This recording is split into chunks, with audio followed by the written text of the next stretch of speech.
사랑하는 성도 여러분, 오늘 우리는 잠시 일상의 분주함을 내려놓고 우리 믿음의 가장 깊은 신비 중 하나를 탐험하는 시간을 갖고자 합니다. 이 귀한 진리의 말씀이 더 널리 퍼져나가도록 구독과 좋아요로 하나님의 사역에 동참해 주신다면 주님의 크신 은혜가 여러분의 삶에 더욱 풍성히 임할 줄 믿습니다. 평안과 지혜가 여러분과 함께하기를 기도합니다. 이야기는 지금으로부터 약 2000년 전 예루살렘의 한 다락방에서 시작됩니다. 예수님께서 사랑하는 12 제자들과 함께 마지막 저녁 식사를 나누시는 그 고요하고도 긴장감 넘치는 밤입니다. 지난 3년간 동고동락하며 모든 것을 함께했던 스승, 예수님.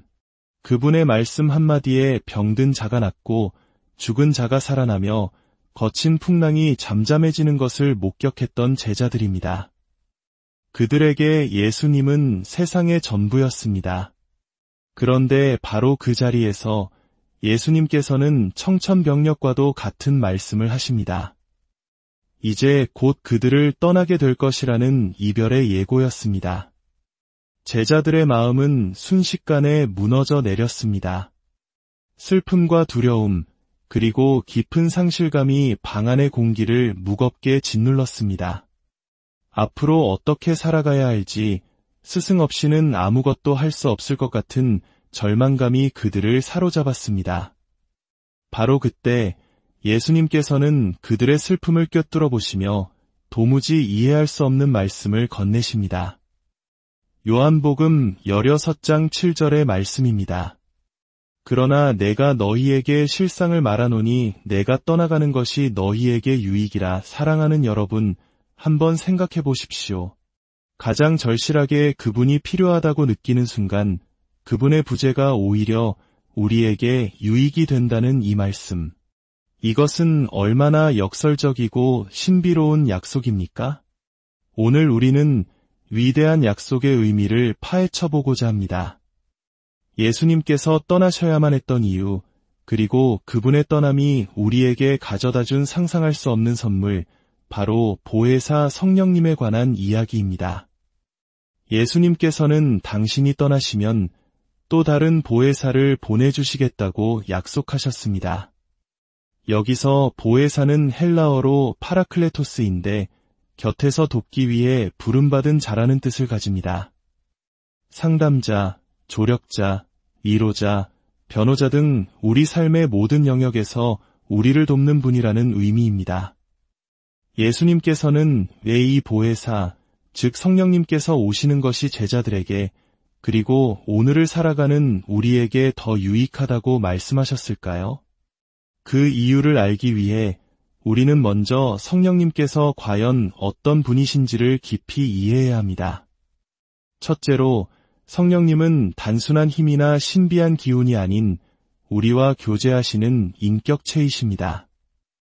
많은 사람들이 성령을 어떤 능력이나 에너지처럼 생각하는 경향이 있습니다. 하지만 성경은 분명히 말씀합니다. 성령님은 생각하고, 느끼고, 뜻을 가지신 인격적인 하나님이십니다. 그래서 우리는 성령님을 근심하게 해드릴 수도 있고, 그분의 뜻을 거스를 수도 있습니다. 인격체이시기 때문에 우리는 그분과 깊은 관계를 맺고 그분의 인도하심을 받으며 그분의 위로를 경험할 수 있는 것입니다. 마치 사랑하는 친구나 부모님과 대화하듯 우리는 성령님과 인격적인 교제를 나눌 수 있습니다. 둘째, 성령님은 성부 하나님, 성자 예수님과 하나이신 분입니다. 이것이 바로 우리가 믿는 삼위일체의 신비입니다. 세 분의 독립된 인격체이시지만 본질적으로는 한 분 하나님이십니다. 성경을 보면 성령님은 아버지께서 보내시기도 하고 아들이신 예수님께서 보내시기도 합니다. 이는 성부, 성자, 성령께서 동일한 목적과 뜻을 가지고 함께 일하신다는 것을 보여줍니다. 성령님의 사역은 결코 예수님의 사역과 분리될 수 없습니다. 오히려 성령님은 예수님께서 이 땅에서 시작하신 구원의 역사를 우리 안에서 이루어 가시는 분입니다. 셋째, 성령님은 창조의 행위자이십니다. 태초에 하나님께서 천지를 창조하실 때 창세기 1장 2절은 하나님의 영은 수면 위에 운행하시니라고 기록합니다. 여기서 하나님의 영, 즉 루아흐 엘로힘은 바로 성령님을 가리킵니다. 혼돈하고 공허했던 세상 위에 하나님의 숨결이신 성령께서 운행하시며 질서와 생명을 불어넣으셨습니다. 이 창조의 능력은 창세기 1장 26절에서 더욱 분명해집니다. 하나님이 이르시되 우리의 형상을 따라 우리의 모양대로 우리가 사람을 만들고, 여기서 하나님은 왜 자신을 우리라는 복수형으로 칭하셨을까요? 이는 창조사역의 성부, 성자, 성령 삼위일체 하나님께서 함께 하셨다는 것을 암시하는 신비로운 구절입니다. 넷째, 성령님은 창조주이실 뿐만 아니라 새로운 창조의 행위자이십니다. 요한복음 3장에서 예수님은 니고데모에게 사람이 거듭나지 아니하면 하나님의 나라를 볼 수 없느니라고 말씀하셨습니다. 여기서 거듭남, 즉 영적인 탄생을 가능하게 하시는 분이 바로 성령님이십니다. 죄로 인해 죽었던 우리의 영을 다시 살리시고 하나님의 자녀로 새롭게 태어나게 하시는 분이 바로 성령님이십니다. 이 자리에 계신 성도 여러분, 우리가 어떻게 하나님을 믿게 되었습니까? 누군가의 전도를 통해서 혹은 성경 말씀을 읽다가 아니면 어려운 고난 속에서 주님을 만나게 되었을 수도 있습니다. 그 모든 과정의 배후에는 우리의 굳은 마음을 열고 예수님을 구주로 고백하게 하신 성령님의 놀라운 역사가 있었음을 믿으시기 바랍니다. 다섯째, 성령님은 성경의 저자이십니다. 우리가 손에 들고 있는 이 성경은 인간 저자들의 생각과 지혜로 쓰인 책이 아닙니다. 디모데후서 3장 16절은 모든 성경은 하나님의 감동으로 된 것이라고 말합니다. 여기서 하나님의 감동은 하나님의 숨결을 의미하며 이는 성령의 영감을 뜻합니다. 성령께서는 각기 다른 시대와 배경을 가진 선지자들과 사도들을 감동시키셔서 하나님의 말씀을 오류 없이 기록하게 하셨습니다. 그러므로 성경을 읽고 묵상할 때 우리는 성령의 조명하심을 구해야 합니다. 성경의 저자이신 성령님께서 친히 그 말씀의 깊은 의미를 깨닫게 해주시고 그 말씀이 우리의 삶을 변화시키는 능력이 되게 하실 것입니다. 자, 그렇다면 이렇게 위대하신 성령님께서 이 땅에 오셔서 구체적으로 어떤 일을 하실까요? 예수님께서는 성령님의 사역을 크게 두 가지로 나누어 설명하십니다. 하나는 세상을 향한 사역이고 다른 하나는 믿는 자들을 향한 사역입니다. 먼저 세상을 향하여 성령님은 죄와 의와 심판에 대하여 세상을 책망하십니다. 여기서 책망한다는 것은 단순히 꾸짖는다는 의미를 넘어 법정에서 검사가 죄를 명확히 입증하듯 세상의 죄악됨을 깨닫게 하고 유죄를 선고한다는 강력한 의미를 담고 있습니다. 성령님은 세상 사람들의 마음속에 역사하셔서 그들이 예수님을 믿지 않는 것이 가장 큰 죄임을 깨닫게 하십니다. 또한 십자가에서 죽으시고 부활하셔서 하나님께로 가신 예수님만이 유일한 위의 기준이심을 증거하십니다. 그리고 이 세상의 임금인 사탄은 이미 심판을 받았으며 모든 인간 역시 마지막 날에 하나님의 심판대 앞에 서게 될 것임을 알게 하십니다.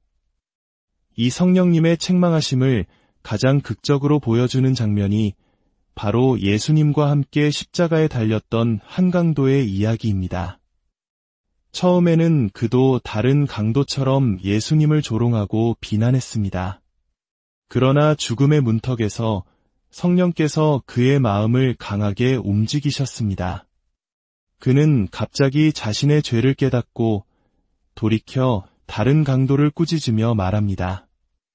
우리는 우리가 행한 일에 상당한 보응을 받는 것이니 이에 당연하거니와 이 사람이 행한 것은 옳지 않은 것이 없느니라. 그리고 예수님을 향해 예수여 당신의 나라에 임하실 때에 나를 기억하소서라고 간청합니다. 신학을 배운 적도 성경을 읽은 적도 없는 강도가 어떻게 이 짧은 순간에 예수님이 죄 없으신 분이며 구원자이시며 왕이심을 깨닫고 고백할 수 있었을까요? 바로 성령님께서 그의 눈을 열어 진리를 보게 하셨기 때문입니다. 다음으로 믿는 자들을 향하여 성령님은 우리를 모든 진리 가운데로 인도하십니다. 제자들은 예수님과 함께 있었지만 그분의 가르침을 온전히 이해하지 못했습니다. 예수님께서는 그들의 한계를 아시고 내가 아직도 너희에게 이를 것이 많으나 지금은 너희가 감당하지 못하리라고 말씀하십니다. 그리고 약속하십니다. 진리의 성령이 오시면 그가 너희를 모든 진리 가운데로 인도하시리니 성령님께서는 예수님께서 가르치신 모든 말씀을 기억나게 하시고 그 깊은 의미를 깨닫게 하시며 우리가 그 진리 안에서 살아갈 수 있도록 힘을 주십니다. 여기서 중요한 점은 성령님은 결코 자신을 드러내지 않으신다는 것입니다.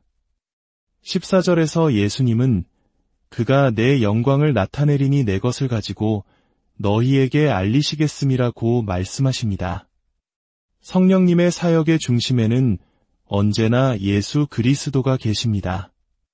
성령 충만함의 가장 확실한 증거는 신비한 체험이나 놀라운 은사가 아니라 내 삶 속에서 예수님이 더욱 존귀하게 되고 예수님을 더 깊이 사랑하게 되며 예수님을 더욱 닮아가고 싶어하는 열망이 불타오르는 것입니다. 만약 어떤 영적인 경험이 예수님보다 자기 자신이나 다른 어떤 것을 더 높인다면 그것은 성령의 역사가 아님을 우리는 분별해야 합니다. 이제 우리는 처음의 질문으로 돌아가야 합니다. 예수님께서 떠나시는 것이 우리에게 유익이었을까요? 그 이유는 바로 예수님의 임재 방식이 보편화되고 내면화되기 때문입니다. 예수님께서 육신을 입고 이 땅에 계실 때 그분의 임재는 시간과 공간의 제약을 받았습니다. 예수님께서 예루살렘에 계시면 갈릴리에는 계실 수 없었고 한 사람과 대화하시는 동안에는 다른 사람과 함께 하실 수 없었습니다. 그러나 예수님께서 승천하시고 성령님을 보내주심으로 이제 그분의 임재는 더 이상 한 장소에 얽매이지 않게 되었습니다. 지금 이 시간 서울에서 예배드리는 우리에게도 저 멀리 아프리카 오지에서 기도하는 선교사에게도 병상에서 고통받는 성도에게도 주님은 성령으로 동일하게 함께 하십니다. 이것이 바로 임재의 보편화입니다. 더욱 놀라운 것은 임재의 내면화입니다. 이전에는 제자들이 예수님과 함께 걸었지만 이제 성령님을 통해 예수님은 우리 안에 거하십니다. 그분은 더 이상 우리 밖에서 말씀하시는 분이 아니라 우리 마음 가장 깊은 곳에 성전을 삼고 우리와 함께 사시는 분이 되셨습니다. 외부에서 주어지던 가르침이 이제는 내면에서부터 깨달아지는 생명의 말씀이 되었습니다. 우리의 연약함을 도우시고 우리를 위해 말할 수 없는 탄식으로 기도하시며 우리를 하나님의 자녀라 증거하시는 성령님께서 바로 우리 안에 계십니다. 이보다 더 큰 위로와 능력은 세상에 없습니다. 사랑하는 성도 여러분, 오늘 우리는 우리의 신앙이 단지 머리로만 아는 교리에 머물러 있지는 않은지 돌아보아야 합니다. 혹시 우리 안에 내주하시는 성령님의 음성을 무시하고 그분의 역사를 나의 교만과 불순종으로 소멸시키며 살아가고 있지는 않습니까? 미움과 시기, 용서하지 못하는 마음과 거친 말들로 성령님을 근심하게 하고 있지는 않습니까? 예수님께서는 약속하셨습니다. 너희가 악할지라도 좋은 것을 자식에게 줄 알거든 하물며 너희 하늘 아버지께서 구하는 자에게 성령을 주시지 않겠느냐. 오늘 이 시간 우리 모두 겸손히 하나님 아버지께 구합시다. 아버지, 저에게 성령의 충만함을 부어 주시옵소서. 제 안에 계신 성령님, 저를 온전히 다스려 주시옵소서. 그리하여 내 생각과 내 뜻은 사라지고 오직 예수 그리스도만이 내 삶의 주인이 되시며 그분의 영광만이 드러나게 하옵소서. 성령의 능력이 임할 때 우리는 세상을 이길 힘을 얻고 사랑할 수 없는 사람을 사랑하게 되며 불가능해 보이는 상황 속에서도 감사와 찬양을 드릴 수 있게 될 것입니다. 함께 기도하겠습니다. 거룩하신 하나님 아버지, 오늘 말씀을 통해 예수님께서 떠나심이 우리에게 얼마나 큰 유익이며 축복인지를 깨닫게 하시니 감사합니다. 우리 안에 보혜사 성령님을 보내주시어 고아와 같이 버려두지 않으시고 세상 끝날까지 우리와 함께 하시겠다는 약속을 이루어 주심에 감사드립니다. 주님, 우리가 날마다 우리 안에 내주하시는 성령님을 인정하고 환영하며 의지하게 하옵소서. 우리의 생각과 감정과 의지를 성령님께 내어드려 우리의 삶이 오직 예수 그리스도를 높이고 그분의 형상을 닮아가는 거룩한 삶이 되게 하여 주시옵소서. 사랑하는 성도 여러분의 가정과 삶 위에 우리 주 예수 그리스도의 은혜와 하나님의 무한하신 사랑과 성령의 감동 감화 교통하심이 지금부터 영원토록 함께 하시기를 간절히 축원하옵나이다. 예수님의 이름으로 기도드립니다.